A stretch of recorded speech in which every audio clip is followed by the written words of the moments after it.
Hello, this is Brian. You are on the webinar for rtNOW today, and we will get started here in about a minute or so. We'll be waiting for Leanne as she'll join us very soon. Today's session is What do Apollo 13 and Telerespiratory have in common?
Oh, yes. There, now I have my microphone on.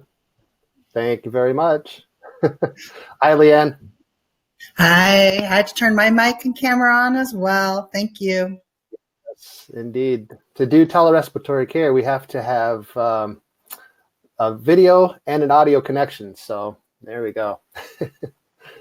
All right. So we're 2 minutes after the hour. 4 people in the room now.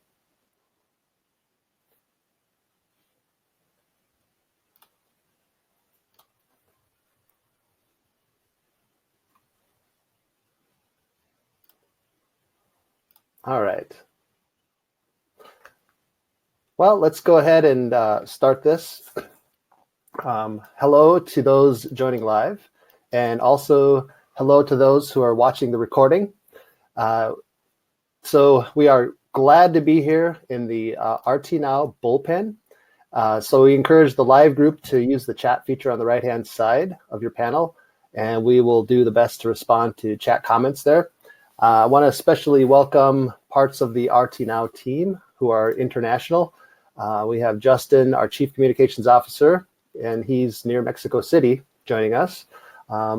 We may have Chuck, our CEO, who is also in Mexico, but those two are not together. So you may see them come and go on the chat feature. Go ahead and carry on a side conversation as we talk today. That's permissible in this group. My name is Brian Wadier. I'm the Chief Operations Officer for rtNOW. And we have today Leanne LeDuc, an agent with rtNOW. The title of our session today is called What do Apollo 13 and Telerespiratory have in common? So as we know, Apollo 13 was riddled with issues. And beyond the fact that respiratory therapists deal with oxygen, and the Apollo 13 mission was dealing with an oxygen tank rupture and a line rupture and CO2 buildup, I think what we're really going to push on today is how the Houston took care of Apollo 13's problem. So sort of our theme today, Leanne, is kind of bringing out how we do respiratory care via telehealth, or as we call it, telerespiratory care. So that's really what we're showing off today. So why don't we just talk about this case that you had? And let me give you a couple of disclaimers for the group. So number one, all of the respiratory therapists that work with us are licensed in the states where we actually have a contract. The RTs that we hire have no less than 5 years of experience, and our average is about 15 years of experience. So we do have a very experienced group of RTs. And with that, let's talk about this issue. You're living in Wisconsin, and the issue that we had was in Missouri. So I'll kind of give you that little hook. So tell us what happened on that fateful day. Well, I received a call from the OB department of our client site. They had delivered a newborn earlier in the day, and it was starting to show signs of distress, increased respiratory rate, grunting, nasal flaring, and the saturations were starting to drop. So the physician ordered bubble CPAP, and they called to request assistance in administering the bubble CPAP, since both nurses who had been there quite a while admitted that they had never used the bubble CPAP. And so that's where our journey began. So when you received that call, what were you thinking? Oh, no problem. Easy peasy. Have you worked went in ahead, asked them. Yeah, I had some experience with neonates, pediatrics, and bubble CPAP. Mind you, that had been a while back, earlier on in my RT career, but it seems pretty straightforward, kind of like riding a bike. Sure. So how many years have you been a respiratory therapist? I did this as a second act. I graduated from our local program in 2007 and started out at one of our larger tertiary centers in the rural setting of Wisconsin, affording me some experience in a multitude of disciplines, including neo, peds, ICU, bronchoscopies, a variety of other specials, and then later transitioned to critical access. Nice.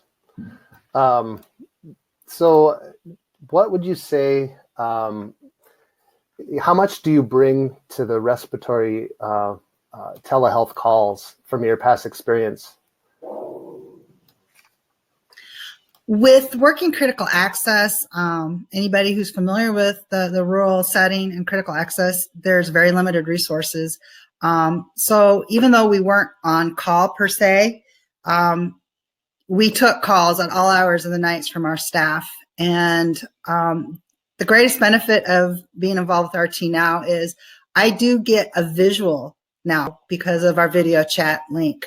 In the past, I was helping nurses troubleshoot in the ED setting over the phone, not getting a chance to see the equipment, what buttons they were pushing, what the patient looked like, or what was going on. So you're kind of flying blind in the dark in that regard. With our video chat capability, I'm seeing the patient. For instance, I can immediately see this newborn. He was exhibiting the signs that the nurses were describing. And I could see the equipment, I could see the room, I could see the nurses' expressions, and we could work together as if I was in the room with them, guiding through each of those actions. Yeah, so let's go back to our sort of S-bar that we have here about that case. So the child was presenting with mild grunting and retractions. Respiratory rate was fairly high at 58, satting low on 25%. That's to be expected as the baby's lungs start to inflate. And you had a 5-liter cannula on. So moving forward with that, you had equipment available, and so you were working with the nursing staff. Is that correct? And they had to put those pieces of equipment on? Yes, the nurses panned over to the bubble CPAP unit itself. It looked like it had been assembled already. There was circuit, there was tubing, there was hoses, everything was kind of all over the place, but all the main components seemed to be there. And so the first question they had was they held up the yellow air hose and said, "Where does this go?"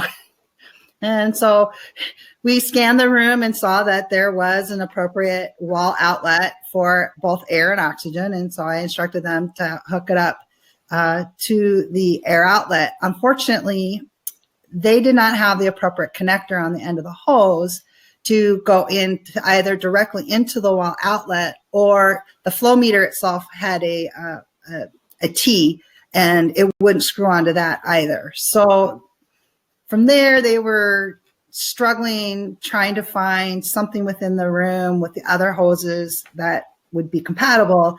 And of course, I had to remind them that yellow and green fittings are not interchangeable, and just a few things like that.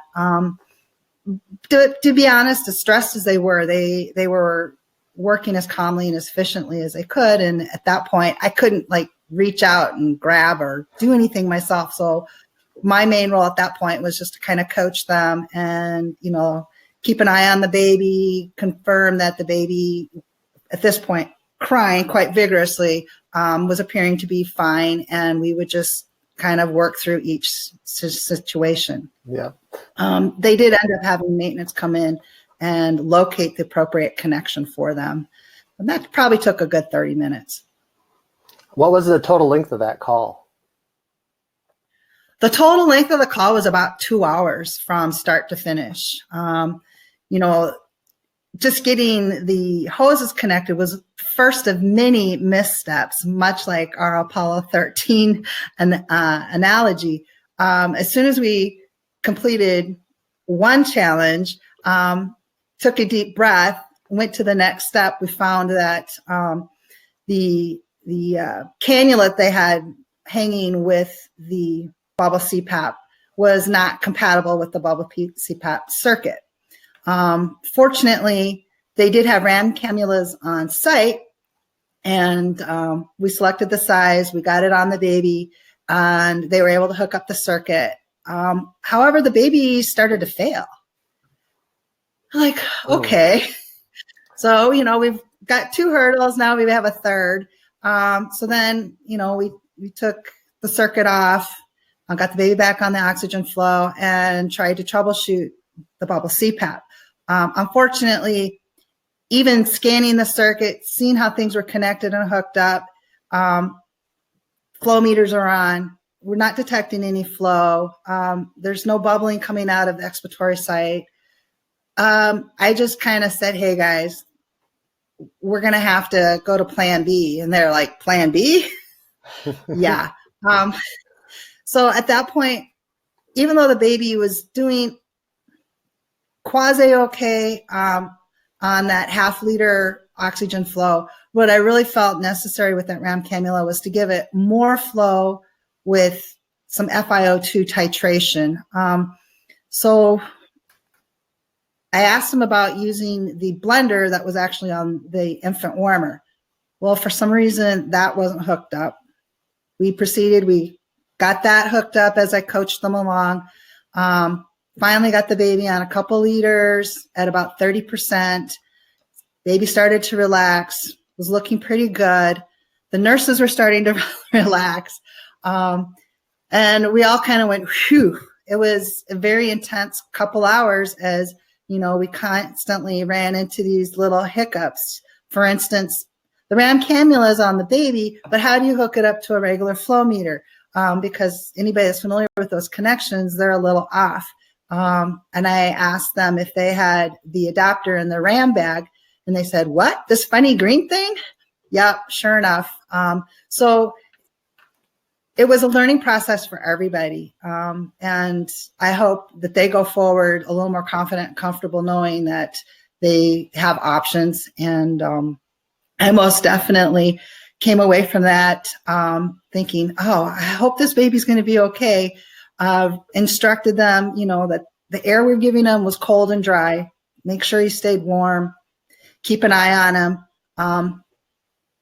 Later that evening, about 11 o'clock p.m., probably 6 hours after this whole situation, the site did call me back for follow-up. They'd had a shift change, and they wanted to just confirm the titration expectations. And they did tell me the baby had fed twice and was looking comfortable. They were monitoring his temperature, and he seemed to be doing just fine with our Plan B setup. That's incredible. So just to clarify, the average call time for most of our clients is 20 minutes. Yeah. So this 2 hours call is really outside that timeline. It's way outside the normal. I've also been on calls that lasted an hour to an hour and a half. And typically I mean, if you're a respiratory therapist listening to this, you know that things just kind of seem to pile up. So having that critical thinking as a therapist, I mean, this is why we make sure that our RTs that we hire have at least 5 years, and having 15 years, you've pretty much seen all of it. So you have a small window on your screen that you see the world on their side from. So all the experiences that a person has really come into play here. So it's amazing what you did with that group. And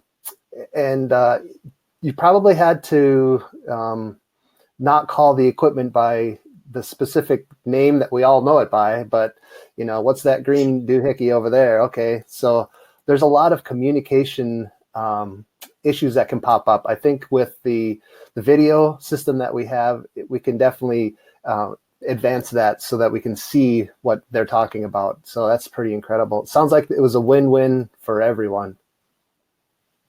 Yeah, like I said, the nurses were much relieved. The baby was stabilizing. And at the time, I didn't really think of it as being stressful or challenging. It was kind of more a retrospect. And then I especially when they followed up with that call later in the night, letting me know that, things have continue to go well. I was just like, whoa, yay, win. We've done what we have set out to do, and that's to provide care where the patient is, and provide the care that the patient needs where the patient is. And it's pretty cool, I have to say. That's so awesome. Well, thanks for doing the work that you do and being with us on here today, letting the rest of the rtNOW bullpen. Again, everybody on the recorded side or live, make sure that you share the rtNOW bullpen with your best RT friends. And thanks for joining us today. I'm Brian, and we've got Leanne. Have a great day. Thanks.